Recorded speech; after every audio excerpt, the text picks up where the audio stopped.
नमस्कार, बहुत बहुत स्वागत है दोस्तों। मुझे उम्मीद है कि आप मध्य प्रदेश की इस समय जो बहुत सारी भर्तियां निकली हुई हैं उनमें अप्लाई किए होंगे और आपकी तैयारी भी अच्छी चल रही होगी। आप अपनी तैयारी को और अच्छा कर सकते हैं इस वीडियो को पूरा देख करके, क्योंकि हम लाए हैं सेलेक्टेड क्वेश्चन को लेकर। एक क्वेश्चन के साथ 4 आपको विकल्प देखने को मिलेंगे। आपका जो एग्जाम होगा कंप्यूटर से वह भी इसी कैटेगरी पर होगा। तो यहाँ पर शुरुआत करते हैं। पहला क्वेश्चन यहाँ पर देख सकते हैं, मध्य प्रदेश सरकार द्वारा तुलसी सम्मान किस क्षेत्र में दिया जाता है। तो यहाँ पर देख सकते हैं 4 विकल्प हैं, लोक, कला, साहित्य, संगीत, हिंदी, कविता। तो यहाँ पर पहले का उत्तर बता देते हैं। जो तुलसी सम्मान है, इस चीज को ध्यान रखना है, तुलसी सम्मान किस क्षेत्र में दिया जाता है। तो यहाँ पर राइट आंसर इसका हो जाएगा, लोक कला के क्षेत्र में तुलसी सम्मान दिया जाता है। इसका थोड़ा डिटेल भी आपको बता देते हैं। तुलसी सम्मान की शुरुआत 1983-84 में हुई है। यह मध्य प्रदेश लोक कला में कार्य के लिए दिया जाता है। इसमें विजेता को 1 लाख रुपए मिलते हैं। तो ये इससे 2 से 3 क्वेश्चन यहाँ पर क्लियर हो गए। एक क्वेश्चन तो हो गया कि तुलसी सम्मान लोक कला के क्षेत्र में दिया जाता है। दूसरा है कि 1983-84 में तुलसी सम्मान की शुरुआत की गई। और तीसरा है कि इस तुलसी सम्मान में विजेता को क्या मिलता है। तो तुलसी सम्मान में विजेता को 1 लाख रुपए जो है बतौर सम्मान के रूप में दिए जाते हैं। तो मुझे उम्मीद है 3 क्वेश्चन एक क्वेश्चन के अंतर्गत क्लियर हो चुके हैं। चलिए अब यहाँ पर दूसरा क्वेश्चन आपको दिखाते हैं। कालिदास सम्मान किस क्षेत्र में दिया जाता है। तुलसी सम्मान को आपको पता हो गया कि लोक कला के क्षेत्र में दिया जाता है। अब कालिदास सम्मान किस क्षेत्र में दिया जाता है। संगीत, नृत्य, साहित्य, सिनेमा। ये 4 विकल्प आपको देखने को मिलेंगे। यहाँ पर इसका उत्तर आपको दिखाते हैं कालिदास सम्मान के बारे में। तो कालिदास सम्मान सबसे पहले तो आप जान ले साहित्य के क्षेत्र में है, सी वाला सही होगा। इसका डिटेल भी आपको बता देते हैं। कालिदास सम्मान की शुरुआत 1980-81 में हुई है। यह साहित्य के क्षेत्र में दिया जाता है। इसमें विजेता को 1 लाख रुपए दिए जाते हैं। अगर इसके पहले के जो तुलसी सम्मान है और ये कालिदास सम्मान दोनों का राशि देखें, दोनों में 1 लाख रुपए की राशि दी जाती है। तुलसी सम्मान 1983-84 में शुरू हुआ है। कालिदास सम्मान 1980-81 में शुरू हुआ है। यानी कालिदास सम्मान तुलसी सम्मान से पहले शुरू हुआ है। साथ ही वो लोक कला के क्षेत्र में दिया जाता है तुलसी सम्मान, और कालिदास सम्मान जो है साहित्य के क्षेत्र में दिया जाता है। तो ये ध्यान रखिएगा। तो इससे भी 2-3 क्वेश्चन क्लियर हो चुके हैं। चलिए अगला क्वेश्चन आपको दिखाते हैं। क्वेश्चन है, भगोरिया लोक नृत्य मध्य प्रदेश की किस जनजाति से संबंधित है। भगोरिया, शायद इसका उत्तर आप जानते हो लेकिन थोड़ा डिटेल भी जान लेना है। भील, गोंड, बैगा, सहरिया, ये 4 प्रमुख जनजातियां हैं। और यहाँ पर जो भगोरिया लोक नृत्य मध्य प्रदेश का फेमस है, ये दिया जाता है, ये किया जाता है भील जनजाति के द्वारा। तो भगोरिया लोक नृत्य भील जनजाति से संबंधित नृत्य है। तो इसका राइट आंसर हो गया। चलिए अगला उत्तर आपको क्वेश्चन दिखाते हैं। क्वेश्चन है, निम्नलिखित में कौन सा बांध बेतवा नदी पर नहीं बना हुआ है। तो यहाँ पर 4 बांध आपको देखने को मिलेंगे। क्वेश्चन है नहीं बना हुआ है, इस पर भी आपको फोकस करना है जल्दबाजी में कि बेतवा नदी पर कौन सा बांध बना हुआ है। तो यहाँ पर डाउट और उत्तर गलत हो जाएगा। ये भी ध्यान रखना है, हर क्वेश्चन को बड़ी सावधानी से पूरा पढ़ना है, फिर उसका आंसर आपको ओके करना है। तो यहाँ पर बेतवा नदी पर कौन सा बांध नहीं है। राजघाट, परीक्षा बांध, और माता टीला बांध, और बांध सागर बांध, इसमें से कौन सा बेतवा नदी पर नहीं बना हुआ है। यानी 4 में से 3 जो बांध हैं वह बने हुए हैं। तो यहाँ पर दिखाते हैं बांध सागर बांध जो है ये बेतवा पर नहीं बना हुआ है। यानी राइट आंसर डी वाला हो जाएगा। अब बात करते हैं यहाँ पर ये राजघाट बांध, परीक्षा बांध और माता टीला, ये बेतवा नदी पर बने हुए हैं। इसका डिटेल्ड आपको थोड़ा सा दिखा देते हैं। तो बांध सागर बांध जो है ये बेतवा पर नहीं बना हुआ है। बांध सागर बांध मध्य प्रदेश के शहडोल जिले में सोन नदी पर बना हुआ है। इस चीज का ध्यान रखिएगा, जिससे मध्य प्रदेश, उत्तर प्रदेश और बिहार को सिंचाई का पानी मिलता है। बाणसागर जो नहर की परियोजना है, आपके जो जिला है, तहसील है, वहां से भी नहर की शाखा निकली होगी। तो ये जो है ये सोन नदी पर बना हुआ है। कहाँ पर? शहडोल जिले में बना हुआ है। और इससे 3 राज्य को लाभ होता है, मध्य प्रदेश, उत्तर प्रदेश और बिहार को। ठीक, चलिए अब अगला क्वेश्चन आपको दिखाते हैं। क्वेश्चन इंपॉर्टेंट है। सीआरपीएफ की स्थापना के लिए मध्य प्रदेश का कौन सा शहर जाना जाता है? तो सीआरपीएफ जो कि सेंट्रल रिजर्व पुलिस फोर्स है, तो ये जो है राइट आंसर नीमच हो जाएगा, डी वाला। इसका डिटेल्ड भी आपको दिखा देते हैं। यहाँ पर देखिए, सीआरपीएफ मध्य प्रदेश के नीमच से हुआ है।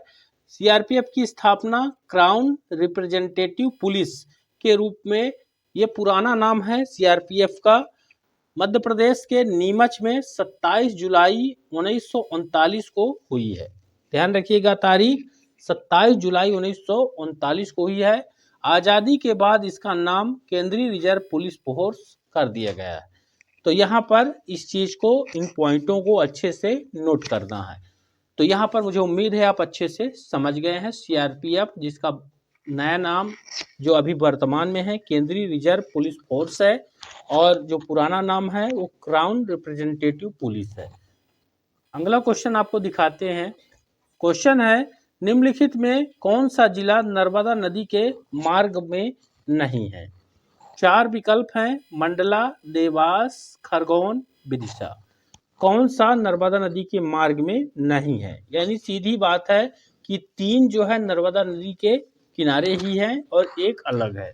तो यहाँ पर आपको गेस कर लेना है कौन सा नहीं है। राइट आंसर आपको बता दे, विदिशा। ये नर्मदा नदी के मार्ग पर नहीं है। यानी यहाँ पर देखिए, मंडला है, देवास है, खरगोन है। ये डी वाला जो है ये नहीं है यहाँ पर। तो ये 3 मंडला, देवास, खरगोन ध्यान रखिएगा। अब इसके थोड़ा डिटेल आपको दे देते हैं। विदिशा जिला मध्य प्रदेश के उत्तर मध्य में है, जबकि नर्मदा नदी मध्य प्रदेश के पश्चिम, पूर्व और उत्तर में बहती है। तो इस चीज का ध्यान रखिएगा कि उत्तर मध्य में है विदिशा, और जो नर्मदा नदी है मध्य प्रदेश के पश्चिम, पूर्व और उत्तर में बहती है। तो यहाँ पर इस कारण से विदिशा नहीं पड़ता है।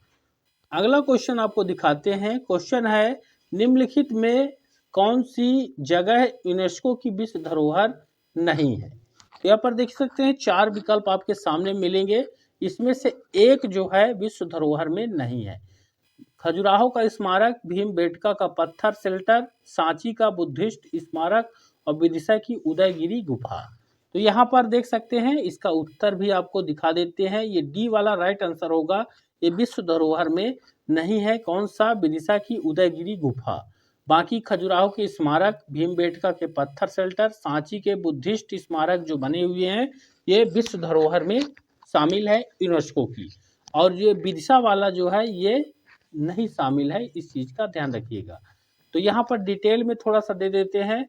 खजुराहो के स्मारक 24 जनवरी 1989 को शामिल किया गया है, 24 जनवरी 1989 को।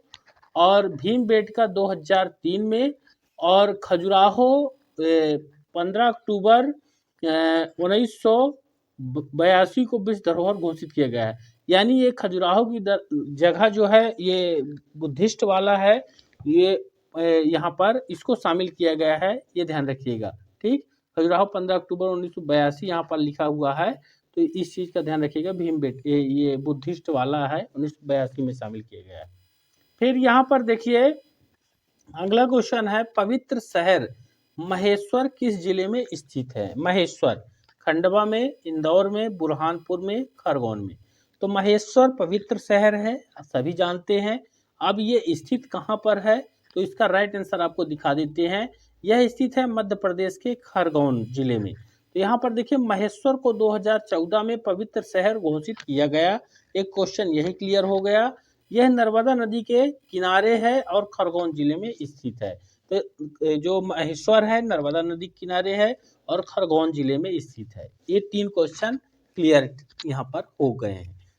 अगला क्वेश्चन आपको दिखाते हैं। क्वेश्चन है कि मध्य प्रदेश की स्थापना कब हुई है। दोस्तों हर एग्जाम में लगभग 99% ये क्वेश्चन पूछा जाता है, क्योंकि इम्पोर्टेंट है। अगर आप मध्य प्रदेश के निवासी हैं, आपको जानना चाहिए, पता होना चाहिए मध्य प्रदेश की स्थापना कब की गई है। तो मध्य प्रदेश 1 नवंबर 1956 को की गई है। यहाँ पर देखिए 1 नवंबर, दिसंबर, 1 जनवरी, 1 अप्रैल ऐसा करके बनाया हुआ है। पहला वाला ही इसका सही होगा, 1 नवंबर 1956। इसका डिटेल आपको दे देते हैं। मध्य प्रदेश की स्थापना 1950 में ब्रिटिश क्षेत्र बरार, मकराई और छत्तीसगढ़ राज्यों को मिलाकर की गई थी। इसकी राजधानी नागपुर बनाई गई थी। बाद में विंध्य क्षेत्र को मध्य प्रदेश में और नागपुर सहित विदर्भ और बरार क्षेत्र को बॉम्बे प्रांत में रखा गया। मध्य प्रदेश की राजधानी भोपाल रखी गई। यानी बाद में जो एग्जैक्ट है 1 नवंबर 1956 मध्य प्रदेश बनाया गया। ठीक, चलिए अगला क्वेश्चन दिखाते हैं। क्वेश्चन है कि निम्नलिखित में कौन सी नदी यमुना की सहायक नहीं है। तो यहाँ पर इसको ध्यान रखना, यमुना नदी की सहायक नहीं।